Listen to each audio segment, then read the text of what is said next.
Assalamualaikum warahmatullahi wabarakatuh. Perkenalkan, nama saya Muhammad Rizky dari Prodi Hukum Keluarga Islam dengan NIM 2510101012. Di sini saya akan menjelaskan tentang hukum adat. Apa itu hukum adat, kemudian kedudukan hukum adat, sifat hukum adat, dan juga corak hukum adat serta memberikan contoh hukum adat. Yang pertama itu, apa itu hukum adat? Hukum adat ialah kebiasaan-kebiasaan yang hidup dalam masyarakat, diterima sebagai aturan yang mengikat, dan dipatuhi karena adanya keyakinan bahwa aturan tersebut harus dipatuhi demi ketertiban dan juga keseimbangan sosial. Kedua, kedudukan hukum adat di Indonesia. Kedudukan hukum adat di Indonesia diakui secara konstitusional, walaupun tidak menjadi satu-satunya sumber hukum. Terus kedudukannya antara lain, yang pertama diakui oleh UUD 1945, yaitu di pasal 18B ayat 2 menyatakan bahwa negara mengakui dan menghormati masyarakat adat beserta hak-hak tradisionalnya sepanjang masih hidup dan sesuai perkembangan zaman.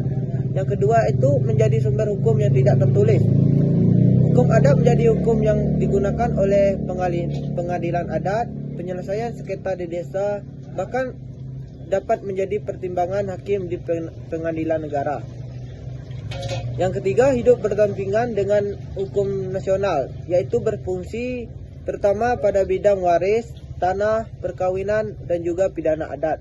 Yang ketiga, ada sifat-sifat hukum adat. Yang pertama itu, hukum adat tidak tertulis atau tidak dikodifikasi, tetapi hidup sebagai kebiasaan dalam masyarakat. Yang kedua, dinamis atau fleksibel, dapat berubah sesuai perkembangan masyarakat dan budaya lokal. Yang ketiga, komunal atau bersifat kekeluargaan, menekankan kepentingan bersama atau komunitas, bukan individu saja.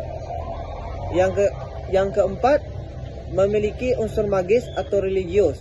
Banyak aturan adat terkait kepercayaan, kesakralan, dan juga hubungan manusia dengan alam atau ruh leluhur.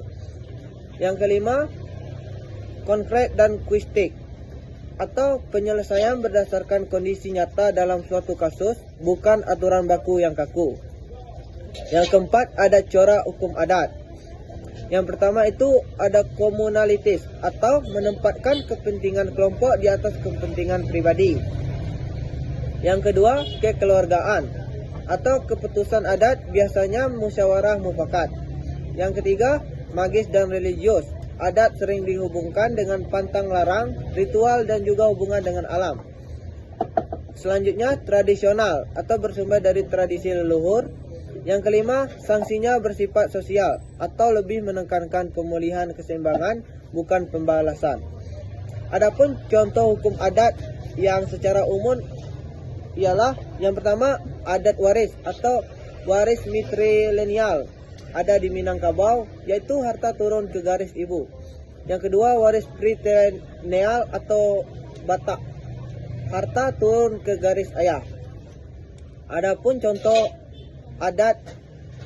hukum adat di Kerinci atau lebih spesifiknya di Rawang ialah adat seloko adat atau seloko adat, pantang larang Rawang, sistem kekerabatan Kerinci, penyelesaian sengketa melalui depati atau rio, adat pernikahan, dan juga denda-denda adat. Sekian video ini saya buat. Jika terdapat kesalahan saya maaf. Assalamualaikum warahmatullahi wabarakatuh.